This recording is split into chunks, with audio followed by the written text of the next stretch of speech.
Hello and welcome to Drum Festival Mark II. My name is Will Lang and I'm going to be here teaching you today some beginners foundation and techniques for the Bodhran, the Irish flat drum. I was lucky enough to be asked by Amanda, the organising committee last year, to join a drum festival at the Queen's Hall in Hexham. It was an amazing event, and I feel very, very honoured to be asked back. So thanks. So today we're going to take you through some beginner techniques, styles, rhythm types. The idea really is to give you a solid foundation to either start playing Bodhran, or if you've already started playing and you're looking for lessons, or you're self-taught at the moment and you're getting stuck with a few ideas. I hope this is helpful. So just to go back, it was absolutely lovely last year, and it's great to have some old faces on the virtual class today, some old and familiar faces. And if you weren't there last year, I hope you enjoy this, and luckily you won't know that these jokes are recycled, so that's good. Okay, so we'll go from the very, very beginning. Now, I've been teaching Bodhran for 15-20 years, and I've been playing for around 25 years myself. I've been lucky enough to tour the world in different groups and bands, and on various projects playing the Bodhran and folk music generally. I came up to Newcastle upon Tyne in 2003 to study on the folk and traditional music degree at Newcastle University, and then once I finished there, I was asked to come back and teach on the degree, which was an amazing honour. Finished that around 2012, and have just worked in music ever since then. So we're going to start with all the kind of building blocks that I think are important. Now, I just want to say that definitively I am not the be all and end all, and it is not the case that if I say it's wrong, it's wrong. If I say it's right, it's right. The Bodhran has a very wide school of thought in terms of techniques and styles and traditions. What I'll be teaching you today is merely the things that I have picked up on over my years of playing and teaching, working with other Bodhran players, talking with other Bodhran players about techniques. So I hope they are useful. So it's fair to say that quite a lot of people will start playing the Bodhran and start teaching themselves by any which way that they can. The invention of the internet and a lot of videos like this have been really, really helpful. Obviously going to sessions as well, and picking up hints, tips, techniques as far as you can. Now, what I hear from a lot of Bodhran players, self-taught Bodhran players, is, you know, I was doing really well and I was progressing really nicely, but then I just seemed to plateau, and I don't really know what happened. We're going to look at that. What I find with a lot of self-taught players that come to me for workshops and for lessons is that it's not, oh, I'm just this good and this is my lot. What you tend to find is you've taught yourself a way of playing to the best of your ability and the best of your knowledge and resources, but ultimately that technique has limited you in terms of your playing. So you see other Bodhran players out there and go, how do they do that? And the answer is that if you make small in most cases, small changes to your technique, you'll really open up your ability um, uh, to go that little bit further. And it's about making minute efficiencies that make your body makes it a lot easier for your body to play, and you're not putting it under strain and tension. So it's a bit of a rubbish analogy, but what I kind of say is, when we're looking at the foundations, the building blocks of playing the Bodhran, it's about getting those things right and as strong as possible. So the stronger that we make these bricks, the higher we can build. The higher we can build our house. Did say it was a bit of a rubbish analogy. At the very basis of everything is how we hold ourselves around our Bodhran, and how we hold our Bodhran. So I'm 5'10", 5'11". This Bodhran here is a 14-inch drum. I'm just going to pull this down a bit so you can see a little bit better. Hang on. There we go. This is a 14-inch drum. So what you'll probably find in a lot of music shops, when you go in, you'll see a 16 or an 18-inch, in most cases 18-inch Bodhrans. And yes, that is arguably the traditional size, but for many people it's absolutely huge. So, you know, I find a lot of people come to me and say, I just don't know how to hold it. You know, it's so big, and actually you're spending more of your time working out how to hold it, or concentrating on how to not drop it, than you are necessarily playing it, and that takes away from your playing enjoyment and your progression. So if you can justify it, if you're at a point where you haven't bought one yet and you're thinking about buying one, I would definitely suggest that a 14 to 16-inch max Bodhran is a good place to be. What you'll see here is that roughly my armpit is in line with the top of the drum. So what you want to find yourself is a nice sturdy solid kind of dining chair with a hard upright back. That's a great chair to be sat on for playing and for practicing. You've not got arms, so there's nothing in the way when you get into it, and you're not slumped. We want you sat forward on your seat. You can't quite see it here, but I've basically got my knees at right angles. And what we're looking at here, depending on how long your arm is, and how big you are compared to your Bodhran, somewhere between the crease of your elbow and the middle of your forearm is what wants to be touching this part of your chassis. Okay. If you think of your rib cage as a square, now I know it's not a square, but if you think of it as broadly square, then the leading corner is what wants to be touching roughly here. Okay. Now it really doesn't matter if you do tuck it in a little bit further, but if we can get it so you're not touching much of your skin at all, then it means that our drum can resonate. Now I've used this drum today so you can see my hand at the back. It will be quite helpful. For the moment, what we're going to do is I'm going to just spread my hand out, so I've got nice control of the drum, put my hand in the middle of the drum like so. Okay.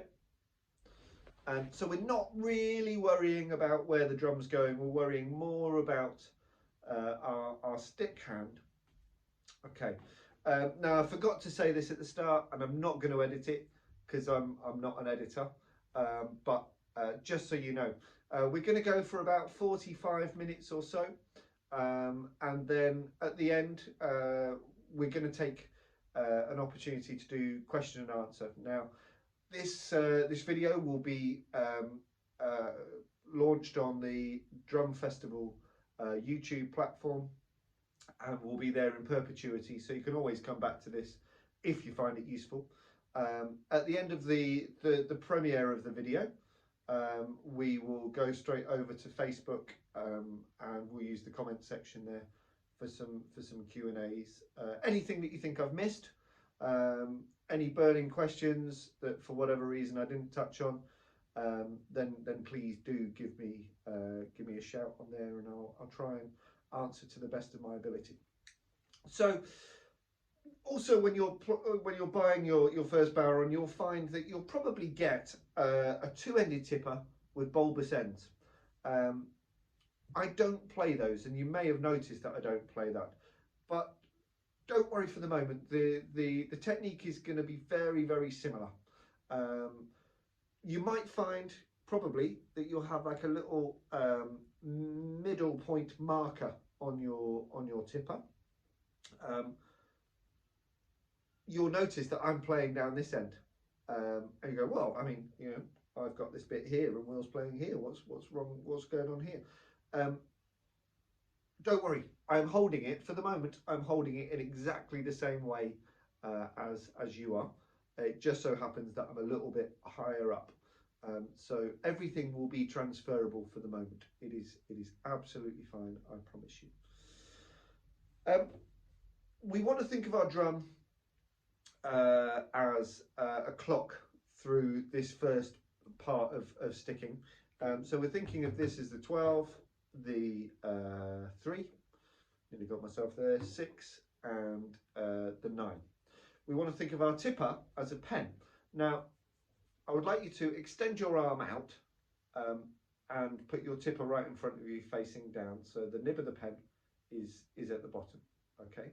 Now, your forearm, you can probably see it if I keep on going like that, you'll notice that my forearm and my wrist and my hand are all straight. Okay, I would like you to keep them in that way. Not like this, not like that, not like that. You sometimes see people go like this. We're actually going to keep it for the moment really quite strictly fused almost. Okay.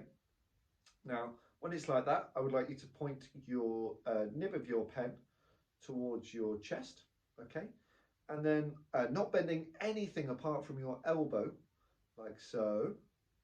I would like you to bring your tipper into the 9 o'clock on your drum.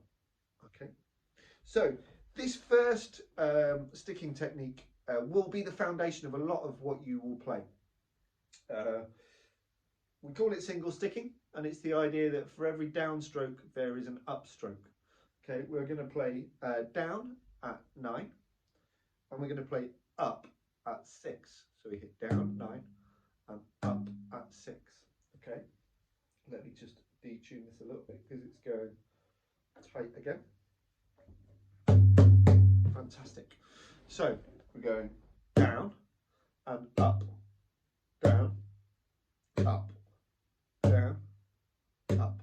Okay, keep that going. Down, up, down, up, down, up, down, up, down, up, down, up, down, up.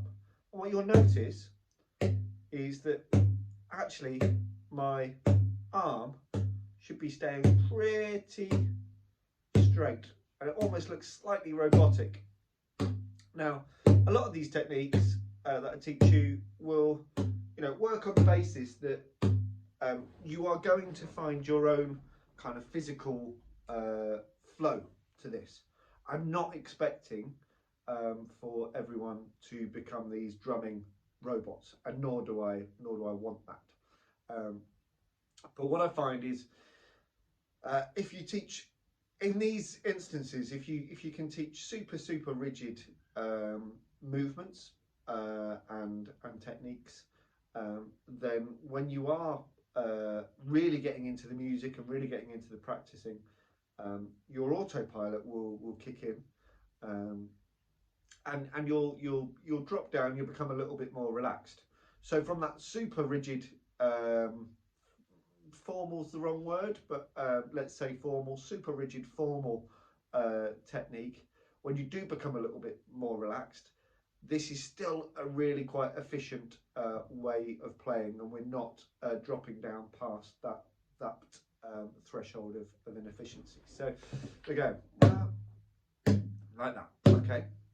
Now at the minute, you can't actually, other than a pulse, you can't really work out where the beat is. Okay, so we could be in 1, 1, 1, 1. We could be in 2, 2, 1, 2. We could be in 4, 2, 3, 4. I mean, I'm going on and on. We could be in anything. Now, don't let melody players and guitarists and all those people, all those musicians, tell you that actually the rhythm section, the Bodhran in a session isn't important. I think that we've got the most important job out there, because we're the people that let you know where the 1 is in a bar, and let you know where we are in the phrase, and let you know the tempo, and we need to keep that. We are the custodians of the tempo and the phrasing, as well as the guitarist and rhythm guitarist and so on. But don't ever think that our job is unimportant. We're definitely the most important. So with that in mind, we need to let the rest of the players know where our 1 is. Now that can be done by an emphasis. Basically the idea of making a beat sound different, making a beat sound more prominent in some which way. That can be volume or tone. Now what I've come to call a stick emphasis, i.e. hitting it harder, is going to be our first go-to. So we're going to play in 4 to start with, and on the first beat of the bar we are going to play a stick emphasis. Okay, so we're going to go 1, 2, 3, 4. 1, 2, 3, 4. Try that with me. 1, 2, 4. 1, 2, 3, 4. Fantastic. So our hand hasn't really moved from the back. We're going 1, 2, 3, 4, 1. And we are going down at 9 and up at 6. 1, 2, 3, 4. Now, there is another way of playing an emphasis, which we call the open tone emphasis. When you put your hand on the back, the tone of the drum is not allowed to resonate, and then therefore the skin is closed, so we call it closed tone. Okay, so that's what we were doing then with our stick emphasis. We had our hand in a closed tone position, and we were just hitting the stick harder. 1, 2, 3, 4. This time we're going to do an open tone. Now this gets a bit tricky, and it's really good practice.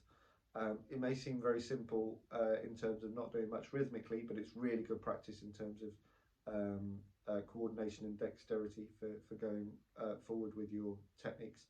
We're going to play the open tone emphasis. So on the first beat of every bar, we're going to take our hand off the back. Okay, so we're going to go 1, 2, 3, 4. 1, 2, 3, 4. 1, 2, 3, 4. Great. 1, 2, 3, 4. Now I accept that's not that easy if you're not wholly comfortable with how you're holding the drum to start with. If that's the case, what I would like you to do is I would like you to put your hand at the top of the drum here, with your thumb right in the corner of the rim of the chassis and the skin. Okay, and when we do that open tone, rather than take our hand completely off, we're just going to use our thumb as a hinge, Okay, so we've really not got very much touching the skin at all, maybe a little bit of our thumb, and the back of our hand is holding the inside of the chassis. Okay, so we're going 1, 2, 3, 4. 1, 2, 3. Sorry, my body got in the way there. 1, 2, 3, 4. 1, 2, 3, 4. Okay, fantastic. So we've done that quite slowly. Go 1, 2, 3, 4. 1, 2, 3, 4. We're going to speed that up a bit. 3, 4. 1, 2, 3, 4. 1, 2, 3, 4.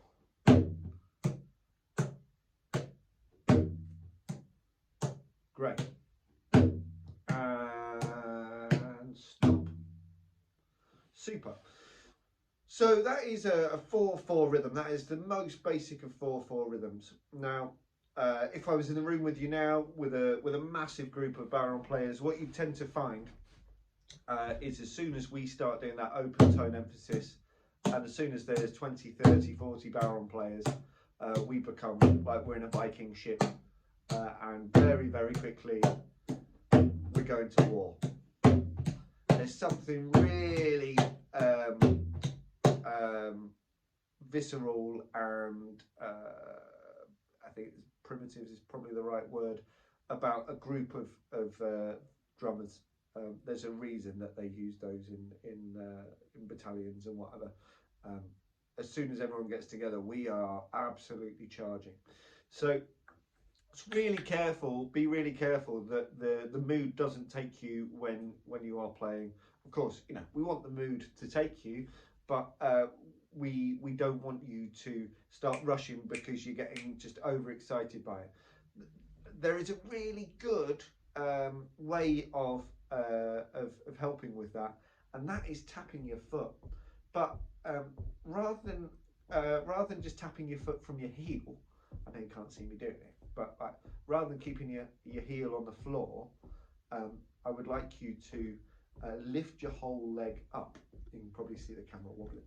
But if you lift your whole leg up when you're doing it, your muscles do a really good job of telling you whether you are going quicker or slower, because you are using that many more muscles in your leg. You go, oh right, yeah, okay. It's a really good measure. So do try that. So our 4/4 rhythm is what we call in folk music, or most times in folk music, a reel. Okay, so that is 1, 2, 3, 4, 1, 2, 3, 4, 1, 2, 3, 4, 1, 2, 3, 4. One of the most common rhythm types or tune types that goes not goes with a reel, but what I'll say is it's up there as one of the most popular and common time signatures up there with reels is the jig, and that's in 6/8. So it goes 1, 2, 3, 4, 5, 6, 1, 2, 3, 4, 5, 6, 1, 2, 3, 4, 5, 6. You know the type. 1, 2,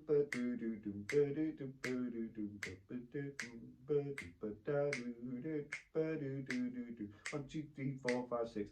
It's a really lovely tune type. It just gets people well jigging. Now we are going to use our single sticking when we look at this. We're going to use our single sticking again. So just remember, it's down, up, and it's going to be for our purposes today. It's going to be in 2 groups of 3.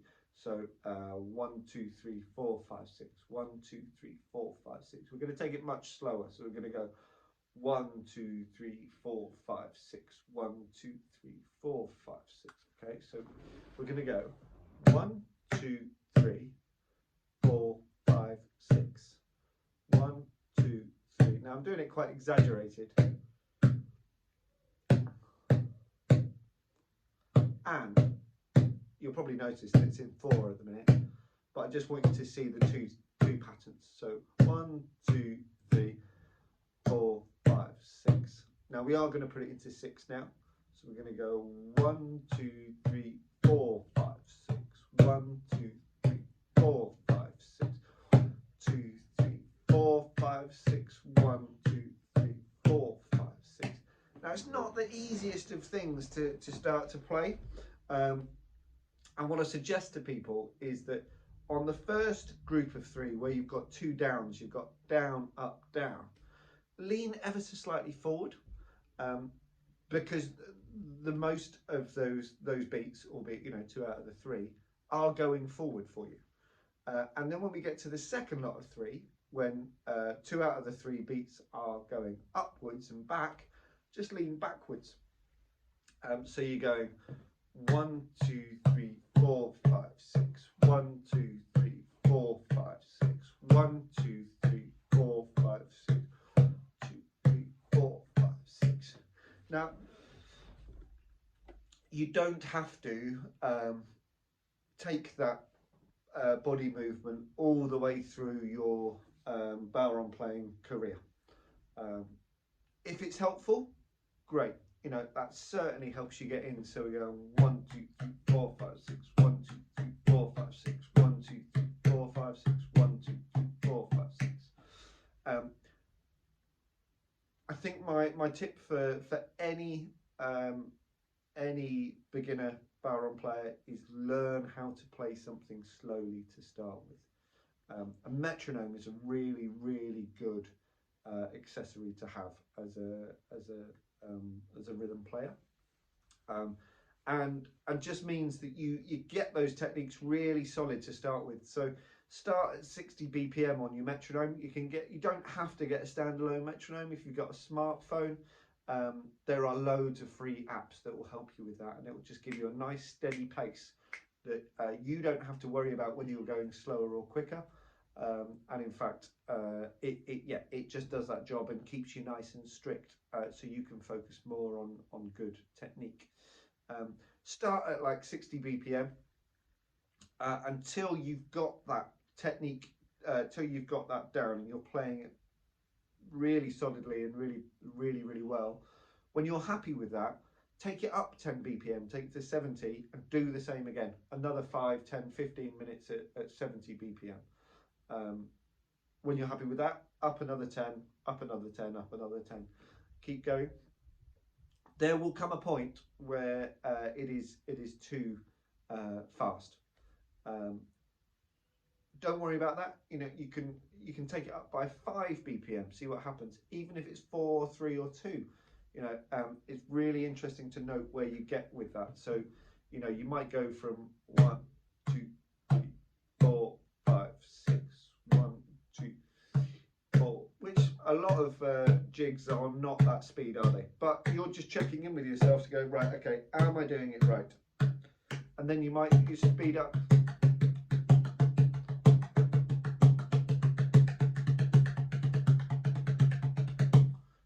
You'll speed it up and up and up and up.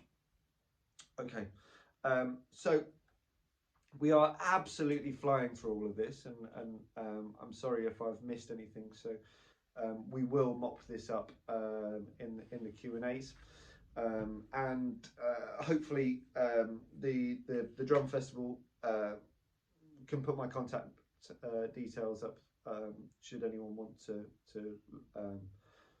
talk about techniques, styles afterwards. Please don't be afraid to get in touch. So that's our reels and our jigs that we've flown through. Next one, we're going to look at waltzes. So we've done 4s, we've done 6s. Now we're going to do 3s. Again, with single sticking.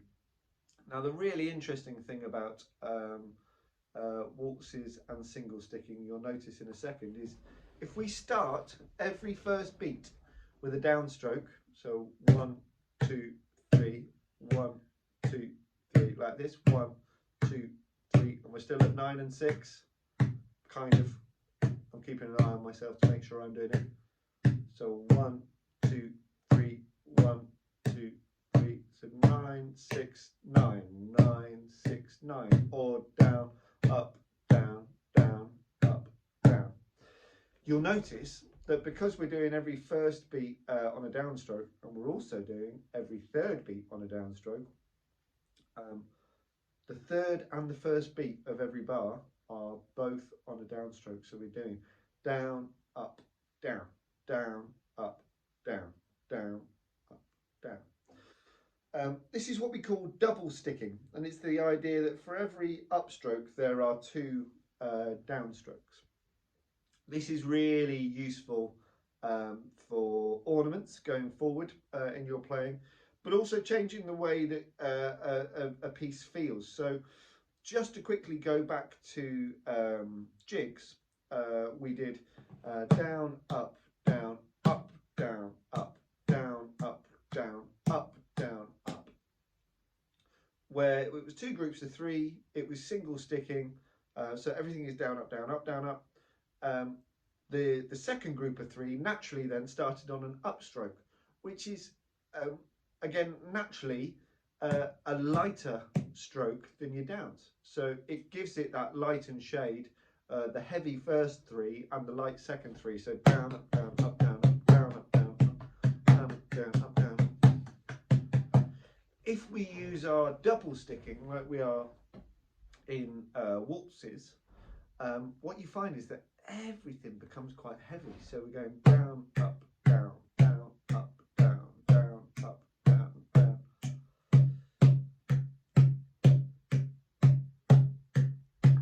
So if we sped that up into a jig, because the threes and sixes, you can do that.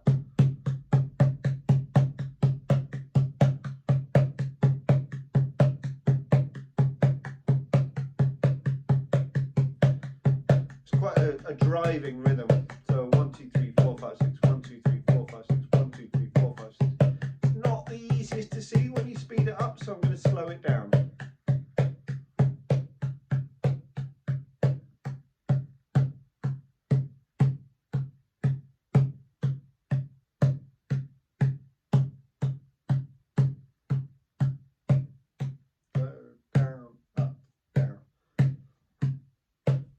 Now, a really good way of really separating those beats to start with is if you break your drum up into three sections: bottom, middle, and top. Not bottle. Bottom, middle, and top. And it's going to be beat 1, beat 2, and beat 3. Okay, so beat 1 is a downstroke, like so. And then on beat 2, we're having to bring our hand up to the middle. So we are travelling upwards.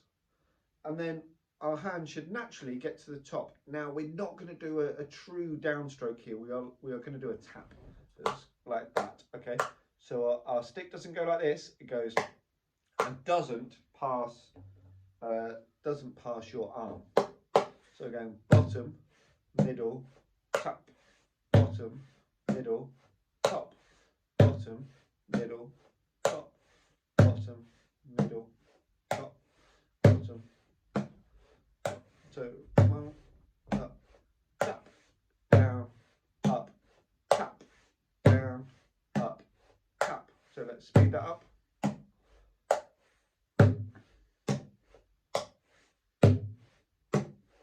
We're going to speed it up.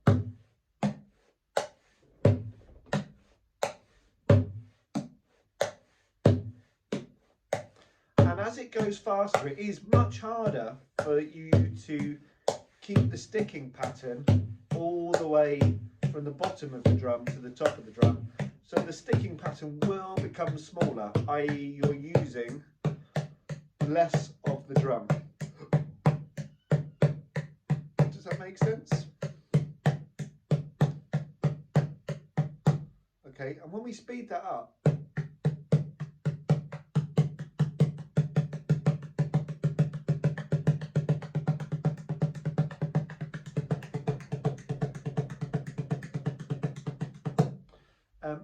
that becomes part of our armory for ornaments. So that becomes a triplet: down, up, down, down, up, down. What I'm going to do is I'm going to show you if we break it down to slow it down to that idea of a bar of waltz. So 1, 2, 3. I'm going to play 1, 2, 3, and then the next beat. So 1, 2, 3, 1, as if we're going into the next bar. So going 1, 2, 3, 1. 1, 2, 3, 1. So if you were doing a reel, 1, 2, 3, 4, 1, 2, 3, 4, 1, 2, 3, 4.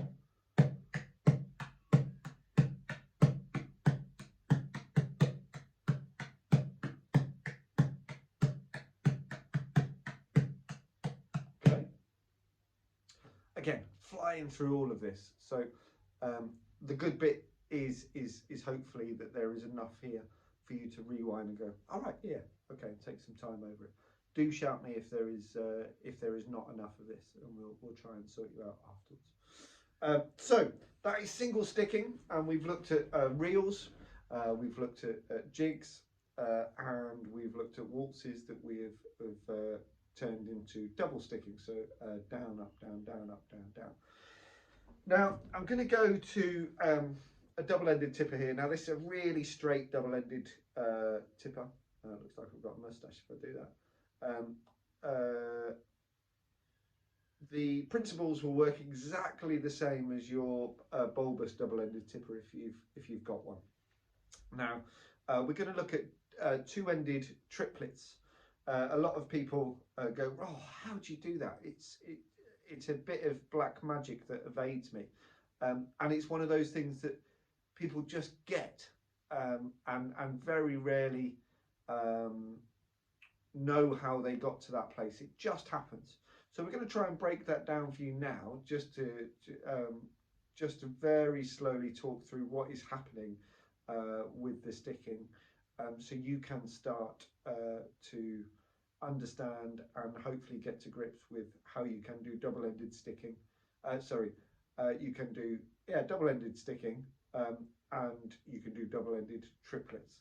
So our single-ended singles, so we're going down, up, down, up, down, up. I'm not playing any of the other end at the minute, and I'm going to try and hold. There we go.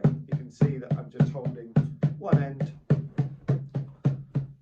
I'm doing this for effect rather than anything, but I'm only using one end of the tipper.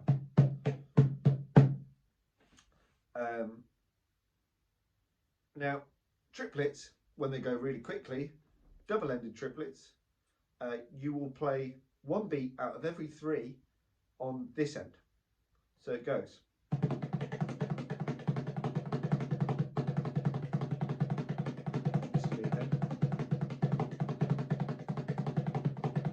I'll show you this way.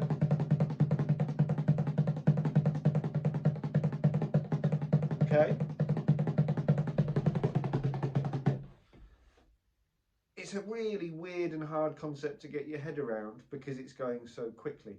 But essentially what's happening is we're going down, top, up.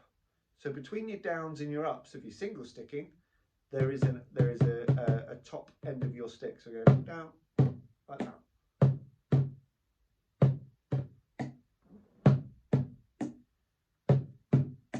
Okay.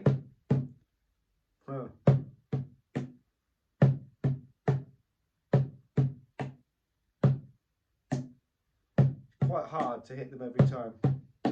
There we go, because I'm not concentrating. Sorry. Now, we're going to use science and physics and all that jazz to make it as easy as possible for ourselves to hit that top end without us necessarily even knowing. So, like I did to start with, I just want to prove a point. Go to the very top of your tipper and just single stick. So go, because you are holding on to the very top of that tipper, there is obviously no way that you are going to be able to hit that top because your hand will get in the way. And the point of leverage is right up here, the point of leverage. What we're going to do this time is I would like you to go all the way down to the bottom. So you've got a little bit of your nib of your tipper showing, and you've got a lot of your top of your tipper showing. And what I would like to do is I'd like you to still try and single stick. So we go down, up, down, up. So we go.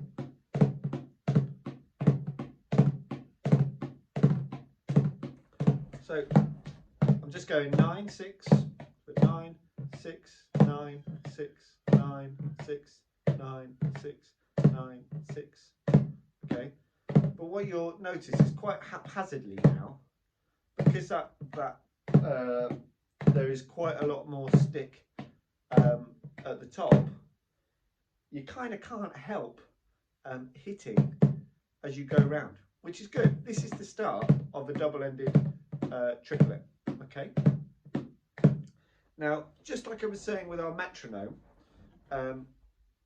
what I'd like you to do is rather than the speed thing this time, is try really quite close to the bottom until you can't play your downs and your ups without hitting the top of your stick. Okay. Then when that happens, and consistently you are playing with the top of the stick hitting, I would like you just to move a little bit towards the centre. Okay. And keep on doing that until consistently you hit the top of the stick again. Yeah, consistently you're getting that top of the stick. A bit towards the centre.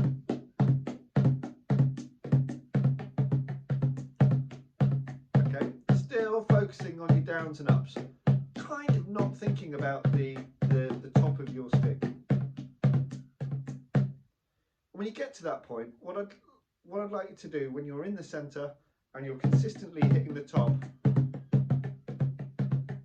start to turn that into a triplet.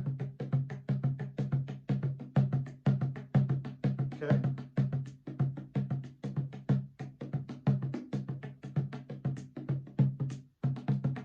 And then speed it up. It is as strange as it sounds, it is quite a lot easier to play quicker with a triplet. Nice. Great. If you lose it, if you keep on missing that top, go back down a little bit more until you can't miss it. Okay? Great. So we are absolutely flying, as I said, but we are now we have looked at single sticking. We've looked at reels and jigs and waltzes. We've looked at double sticking. We've also looked at emphasis, so open tone emphasis and closed tone emphasis. So closed is with the hand on the back, open is with the hand off the back. We have looked at single-ended playing, so how I play with just one end of the tipper. And we've looked at double-ended playing, so double-ended really coming into its own when you're playing that double-ended triplet.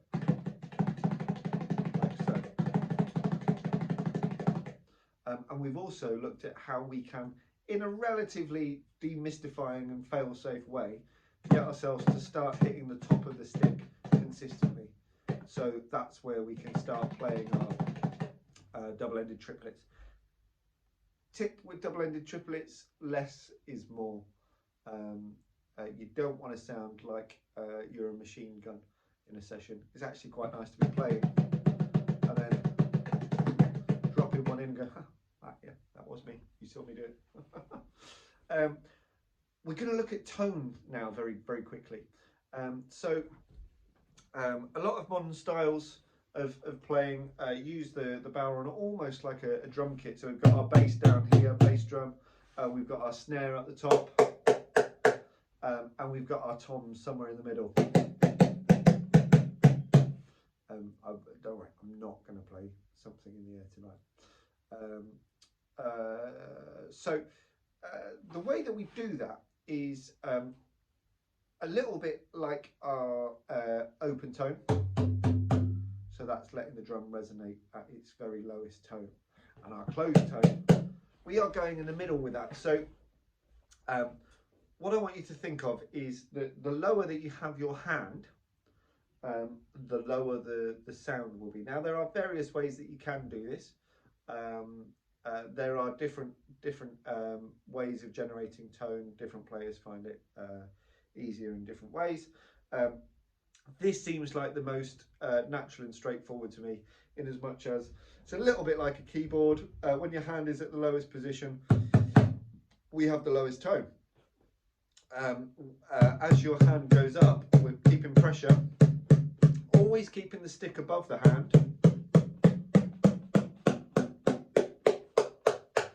You'll see that my hand is all the way up top now. Always keeping the stick above the hand. We are playing. Okay, let me show you around this way.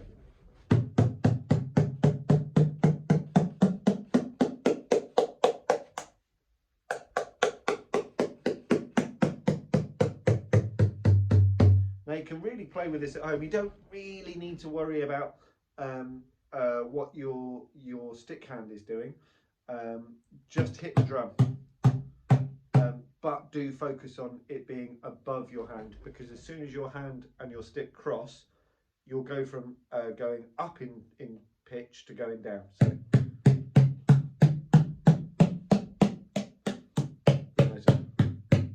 see? So hand above, stick above, all the way to the top. The further you go up, the smaller the bit of skin that you've got to hit. And the smaller you can make that bit of skin, the higher the pop. Okay. That is all I've got time for today. That was a real whistle-stop tour of single sticking, double sticking, triplets, reels, jigs, waltzes. What else did we do? We looked at tone. We also looked at the best playing position for you. If there are any things that I have missed here that you go, right, actually I really want to know about something that Will hasn't spoken about, please do just get yourself over onto the Q&A, and I'll be there for 15-20 minutes after the first video. So if you're watching this in 2025, hopefully we won't be in lockdown anymore, but just let you know, I won't be there waiting for the Q&A because we did it in February 2021. I hope this has been useful. I hope you enjoy the rest of the sessions for Drum Festival Mark II. It's an incredible event supporting young and budding percussionists. Really proud to be part of it once again. So thank you very much to Amanda and everyone in the team. I hope you have an amazing 2021 and things are looking brighter. So hopefully the only way is up. Take good care and see you around sometime. Cheers.